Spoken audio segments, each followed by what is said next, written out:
कि पाप तो वह खुद करे, इल्जाम दे शैतान पर। पाप तो वह खुद करे, इल्जाम दे शैतान पर। ये हंसी आती है आज के इंसान पर, ये हंसी आती है आज के इंसान पर।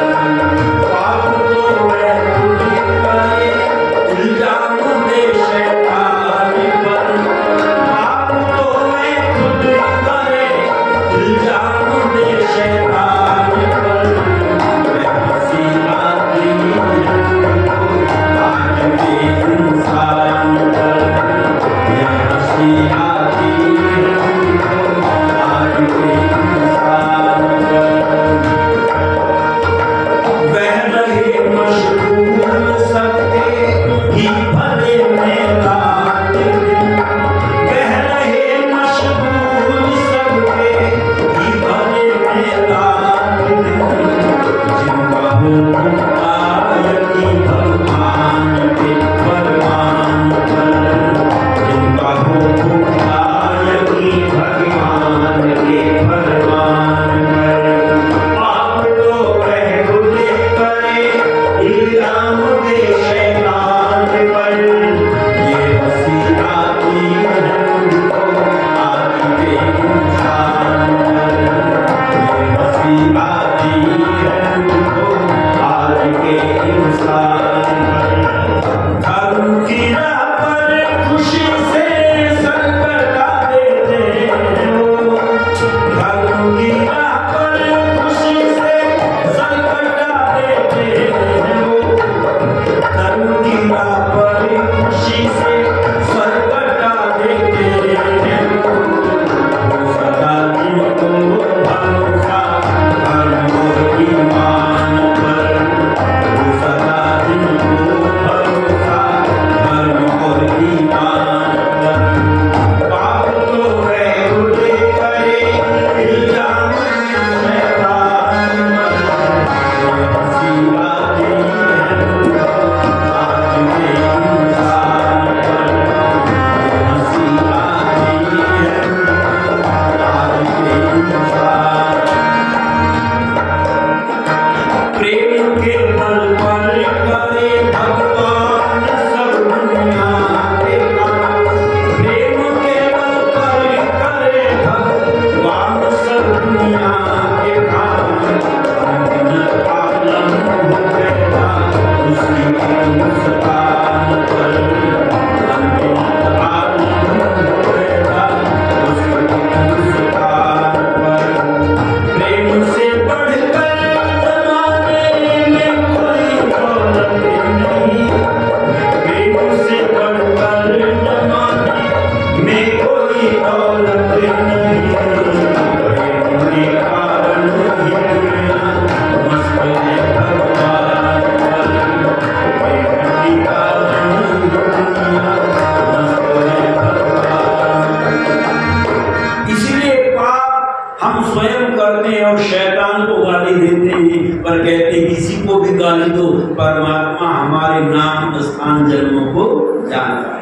वह प्राज्ञ है, उसका जो ज्ञान है वो निर्भ्रांत है, उसके ज्ञान में कभी भ्रांति नहीं है। पर यहाँ तो भगवान को भी तो धोखा देना चाहते। एक माँ बच्ची को खिला रही थी, गोद में ले। एक पंडित जी ने कहा लाओ मुझे देना, मैं खिलाऊंगा इस बेटी को। तो कहा पंडित जी ये बेटी नहीं बेटा है, ये तो बेटी, इसके फ्रॉक पहना रखा है, बिंदी लगा रखी है, चूड़ी पहना रखी है और रिबन बंधा हुआ बालों में, ये तो लड़की है। तो कहा पंडित जी मेरी बहू को लड़का होता है पैदा तो मर जाता है, और लड़की होती है तो मरती नहीं है। इस बार हमने जब लड़का हुआ तो पैदा होते इसको लड़की के कपड़े पहना दिए। भगवान इसको लड़की समझ करके छोड़ देंगे। अच्छा बताओ भगवान को धोखा दे रहे हैं कि नहीं? क्या परमात्मा को पता नहीं है ये लड़की है या लड़का है? हम भगवान को भी धोखा देना चाहते हैं, पर ध्यान रखना जिस दिन तुम्हारे दिमाग में ये बैठ जाएगा वह परमात्मा प्राज्ञ है, उसको किसी प्रकार का धोखा नहीं दिया जा सकता। उस दिन तुम धोखा देना छोड़ दोगे और यथार्थ अपने जीवन को जीने का प्रयत्न करो। इसलिए कहते हैं, आप कहेंगे फिर वो परमात्मा हमको दंड क्यों देता है? कहते वो तुम्हारा मित्र है। क्या है वो? मित्र है। इसलिए उस मित्र के साथ में मित्रता का व्यवहार करो। कहते हैं मित्र सखा को भी कहते हैं, लेकिन परमात्मा को भी मित्र कहा गया है। पूछा क्यों? तो लिखते हैं, ऋषि प्रमाण देते, मेद्यति स्नेहयति स्नेहयते वास मित्र, जो सबसे स्नेह करके सबको प्रीति करने योग्य है, इससे उस परमेश्वर का नाम क्या है? मित्र है। और इसलिए कवि ने लिखा है वो परमात्मा ही हमारा सच्चा मित्र है, कि वो ही सच्चा मित्र है तुम्हारा हमारा हमारा तुम्हारा, वो ही सच्चा मित्र है तुम्हारा हमारा हमारा परम कृपालु दीन दयाल सबका पालनहारा, वो ही सच्चा मित्र है तुम्हारा हमारा हमारा हमारा, वो ही सच्चा मित्र है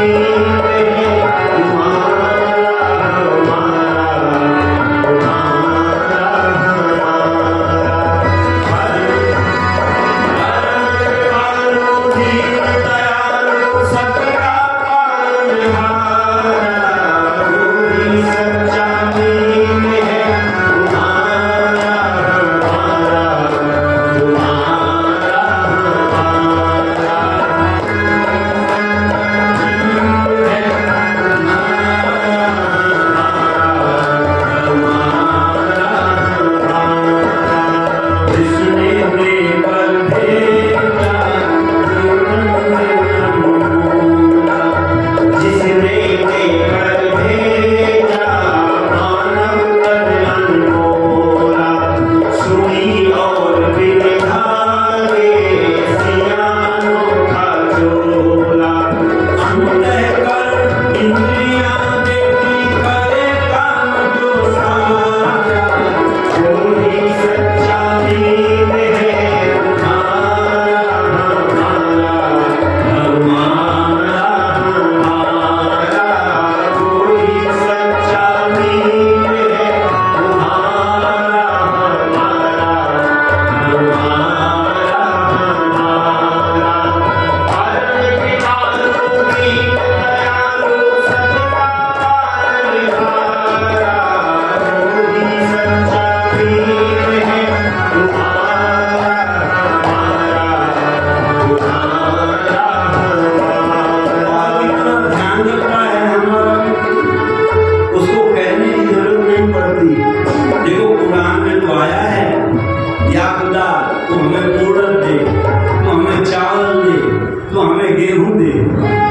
हमारा खुदा क्या कहता है, अगर ये चीज चाहिए तो शहर में जाओ, ध्यान भी नहीं।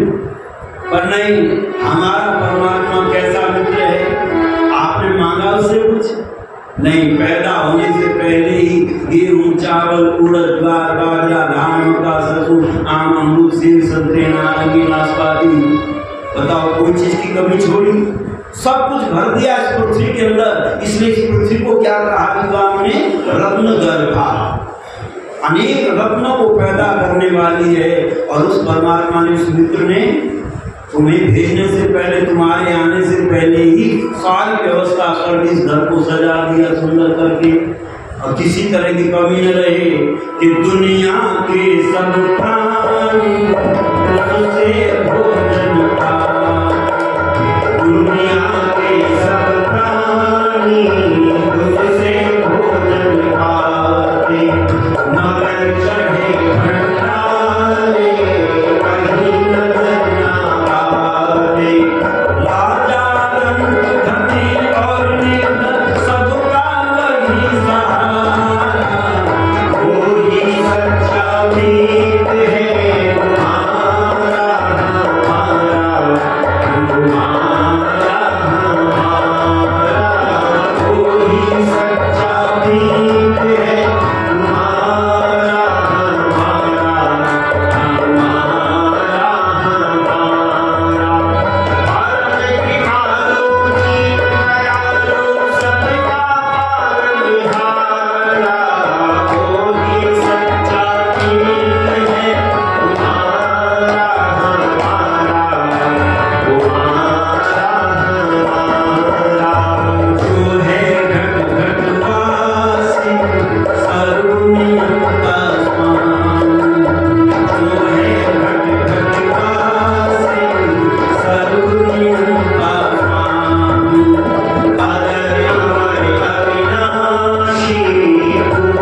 सविता स्तो मयो नुनः दाता राधांसी शुंभति। हे मनुष्यों, परस्पर मित्रता बनकर, मित्रता के बिना कभी किसी को सुख की प्राप्ति नहीं होती। इसलिए हम क्या बनाते हैं? मित्र बनाते। पर काहे पर बना रहे हैं? फेसबुक पर। ध्यान रखना, ये फेसबुक वाले मित्र ये सुख नहीं देंगे। ये तो तुम्हारी कमजोरी को पकड़ करके तुम्हारे साथ ब्लैकमेल करेंगे। वो मित्र मित्र नहीं है। आज के बच्चे जो आत्महत्या कर रहे हैं इसी कारण से कर रहे हैं क्योंकि फेसबुक पर फ्रेंड बना रहे हैं। फेसबुक पर फ्रेंड नहीं, तुम ऐसे मित्रों को बनाओ, मित्र को बनाओ। पर कैसे हो? मित्रस्याहं चक्षुषा सर्वाणि भूतानि समीक्षे। वेद कहता है तुम सारे संसार को मित्र की दृष्टि से देखो और मित्र की दृष्टि से उनको अपने जीवन में रखना। वेद कहता है तुम मित्र बनकर के रहना। तो पूछा मित्र किसको कहते हैं? तो ऋषियों का मानना होता है, ऋषियों का चिंतन होता है, एक एक शब्द का अर्थ हमको समझाने का प्रयत्न होता है। ये इंग्लिश भाषा नहीं है संस्कृत कि कह दिया जो कह दिया वो मान लो रख लो। यहाँ तो एक एक शब्द का अर्थ बताने का प्रयत्न करते हैं। जब पूछा मित्र किसे कहते हैं तो ऋषियों ने कहा पापा निवार्यति योज्यति गुह्यम निगुहति गुणान प्रगति करोति आपद गतम न जहाति ददाति काले समित्रम लक्षणम प्रवदन्ति संत। संतों ने कहा है जो पापों से हमको बचाता वो हमारा मित्र है, जो हमें अच्छे कामों में लगाता है वो हमारा मित्र है, और जो छिपाने योग्य बातों को छिपाता है और जो प्रकट करने योग्य बातें उनको प्रकट करता है। छिपाता किनको है? दोषों को छिपाता है। छिपाने का मतलब ये नहीं कि वो उसको दोषी बनाना चाहता है, सबके सामने नहीं कहता, उसको एकांत में बैठ करके समझाता है, उसके दोषों को दूर करने का प्रयत्न करता है। और जो उसके गुण हैं उनको सबके सामने प्रकट करता है। पर हम उल्टा करते हैं, हम गुणों को तो छिपाते हैं और दोषों को प्रकट करते हैं। तो बताओ मित्र हैं या शत्रु हैं? मित्र वही है जो छिपाने योग्य बातों को तो छिपाता है और जो प्रकट करने योग्य है, क्योंकि दूसरे के गुणों की प्रशंसा करोगे तो दूसरों में वो गुण लाने का एक हिम्मत आती है, हम भी इन्हीं गुणों को अपने जीवन में लाएंगे। इसलिए दूसरों की प्रशंसा किया करो। और कहते जो आपत्ति के समय में कभी साथ नहीं छोड़ता। ऐसे ही लोगों को सच्चा मित्र कहते हैं। यही मित्र के लक्षण विद्वान ने कहे हैं। तो पूछा मित्रता किन लोगों में होती है? जरूर नहीं है कि अच्छे लोगों में मित्रता हो, बुरे लोगों में भी होती है। एक मुहावरा आपने सुना होगा, चोर चोर मौसेरे भाई। ये क्यों बना मुहावरा? क्योंकि विद्वानों ने कहा मित्रता किन लोगों में होती है? समान गुणशील मैत्री भवन्ति, जिनमें समान गुण होते हैं, समानशील होता है, उनमें मित्रता बहुत जल्दी हो जाती है। अच्छा, चुंबक लोहे को पकड़ती है, लकड़ी को? लोहे को पकड़ती है, क्योंकि समान गुण है। समान गुणों में मित्रता हुआ करती है और विपरीत गुणों में मित्रता नहीं होती। जो यज्ञ करने वाला उसकी मित्रता यज्ञ करने वाले से होगी, बीड़ी पीने वाले से नहीं। और जो बीड़ी पीने वाला है उसकी बीड़ी पीने वाले से मित्रता होगी, यज्ञ करने वाले से नहीं होगी। जो शराब पीने वाला है वो शराबी से मित्रता करेगा, हवन करने वाले से थोड़ी करेगा।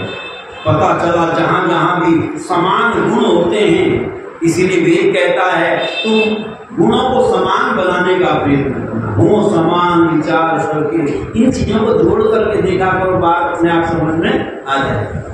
हो समान विचार सबके, चित्त मन सब एक हो, ज्ञान देता हूँ बराबर, भोग्य पास सबके। परमात्मा ने जो ज्ञान दिया है उस ज्ञान में समान गुण कर्म मिलाने का प्रयत्न करना। और इसीलिए हमारे यहाँ पर विवाह संस्कार में क्या मिलाते थे? अभी भी मिलाते हैं। पंडित जी के पास जाते हैं, पत्रे में देखो जी पंडित जी सारे गुण मिलने चाहिए, पर पंडित जी को पता है क्या क्या गुण है लड़के में, लड़की में क्या क्या गुण है पंडित जी को पता है।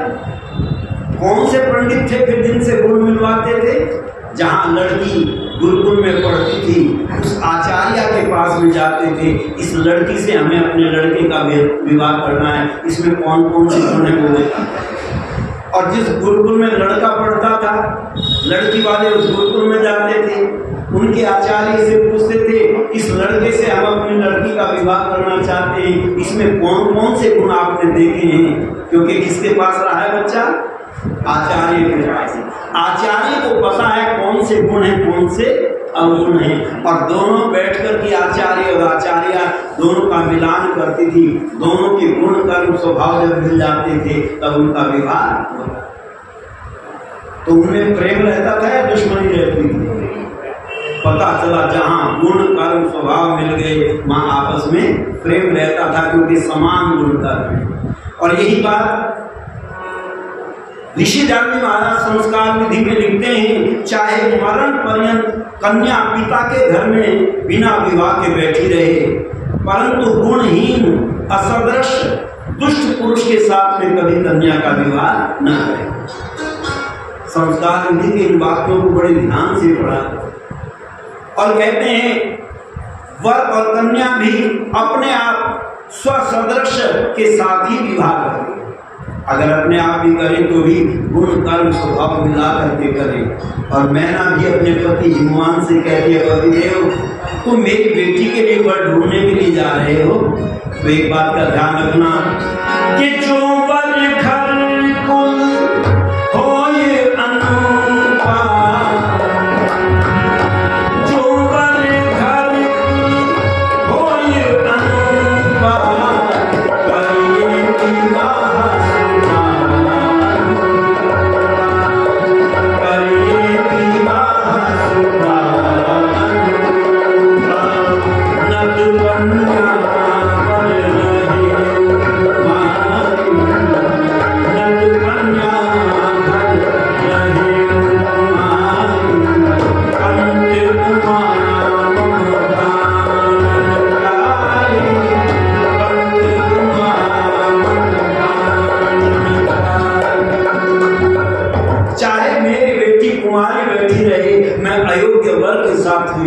नहीं होने। पता चला हम गुण कर्म स्वभाव मिलाते थे, और जब गुण कर्म स्वभाव मिलते थे तब दोनों में मित्रता होती थी। और वेद कहता है पति पत्नी कैसे रहे? आज तो पति पत्नी को लड़ा दिया नेताओं ने। अपने वोट पक्के करने के लिए आज हमारे घरों में झगड़ा पैदा कर दिया। हमें पुरुषों के बराबर अधिकार चाहिए। तो ये मांग हो रही है कि नहीं? ये किन्होंने की मांगी है? धर्मात्माओं ने या नेताओं ने? नेताओं ने, क्योंकि उनको वोट लेने हैं, महिलाओं को अपनी ओर आकर्षित करना है। उन्होंने नारे लगवाए और वोट तो ले लिए, पर हमारे घर का वातावरण बिगड़ गया। अब ये बड़प्पन में बैठे, हम तो बड़े हैं, हमें तो बराबर का अधिकार चाहिए, हमें। और ये तरह तरह की बातें चली, पर वेद कहता है नहीं, तुम कैसे मिलकर के रहो, ना तुम में कोई छोटा है और ना तुम में कोई बड़ा है। तुम बराबर बन करके रहना, बराबर होकर के। कभी विस्तार से सुनाऊंगा इस चर्चा को, पर अब केवल इतना ही समझें, जब विवाह होता है तो एक विधि कराई जाती है जिसको सप्तपदी कहते हैं, आपने देखी होगी। पर ऋषि दयानंद लिखते हैं कैसे चले दोनों पति पत्नी, एक दूसरे के गले में हाथ डाल करके, दोनों मित्र जैसे चलते हैं बात करते हुए, ऐसे दोनों चले। पर आजकल अगर गले में हाथ डलवा करके चलाएं तो लोग कहते हैं साहब पंडित जी को शर्म नहीं आ रही, सबके बीच में गले में हाथ डलवा रहे। बैंड में नाचते हुए तो शर्म नहीं लगती, एक दूसरे के गले में हाथ डाल करके नाचते हुए वहां तो शर्म नहीं लगती, पर फिर पर शर्म लगती। ऋषि कहते हैं तुम दोनों आज से मित्र बन गए हो। और कौन सा मंत्र बुलवाया जाता है? ओम सखे सप्तपदी भवसा मामनुता भव विष्णुस्वान पुत्रान विद्यावहे बहुस्ते संतु जगत। तुम मित्र बन करके रहना, क्योंकि परमात्मा हम सबका मित्र है, तो हम भी एक दूसरे के मित्र बन करके रहें। और इसलिए वेद कहता है समान व आकृति ही समाना हृदयानि व समान मस्तु मनो यथा व सुसाहस। हो सभी के दिल तथा संकल्प अविरोधी सदा, मन भरे हो प्रेम से जिससे बढ़े सुख संपदा। सुख संपदा को बढ़ाना चाहते हो तो प्रेम से रहो, और प्रेम कहाँ पर होता है? जहाँ गुण कर्म समान होते हैं, और वहीं पर मित्रता होती है, इसलिए मित्र बन करके रहे। और वेद उपदेश करता है अभय मित्रा लभय मित्रा लभय जाता लभय परोक्षा, अभय नक्तम अभयम दीवान सर्वा आशा न मित्र भव। एक दूसरे से भय न हो, ऐसे मित्र बन करके रहना, अभय होकर के रहे परिवार के अंदर। अच्छा, परिवार में अगर डर लग रहा है तो फिर कहाँ सुखी रहोगे? एक घर ही तो ऐसा है जहां हम बिना डर के रह सकते हैं, वरना आने वाले हैं ये कर लो, आने वाले। अगर ये डर तुम्हारे अंदर है तो समझ लो तुम्हारी मित्रता नहीं है।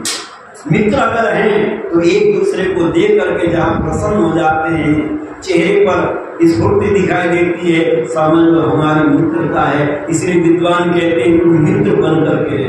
पर मित्र भी कैसे होते हैं? 3 तरह के मित्र माने। एक मैंने व्यंग पढ़ा है, इसको सही मत मान लेना, और फिर भी वैसे ठीक बैठता है। कुछ होते हैं आयुर्वेदिक मित्र, जो बहुत मीठा बोलते हैं पर इमरजेंसी में काम नहीं आते, ये आयुर्वेदिक मित्र है। दूसरे होते हैं एलोपैथिक मित्र, ये इमरजेंसी में तो काम आते हैं पर साइड इफेक्ट भी बहुत जल्दी करते हैं। पैसे दे देंगे तो भाई साहब कोई बात नहीं, खर्च कर लेना, परेशानी है तो क्या है। और 10 से कहेंगे देखा बिल्कुल भुक्कड़ है, मैंने दिए इतने रुपए तब इसके घर का काम चला। अच्छा बताओ ये मित्र है या शत्रु है? 10 जगह बदनाम करता है, पैसे तो दे रहा है, इमरजेंसी में काम तो आ रहा है पर साइड इफेक्ट भी पैदा कर रहा है। और एक होम्योपैथिक मित्र होते हैं जो फायदा नहीं करते तो नुकसान भी नहीं करते। ये 3 तरह के मित्र माने गए। पर विद्वान कहते हैं भीष्म पितामह से जब पूछा तो उन्होंने कहा 4 तरह के मित्र होते हैं। और कौन से मित्रों से डर लगा रहता है और कौन से मित्रों से डर नहीं होता, इसकी चर्चा फिर करेंगे।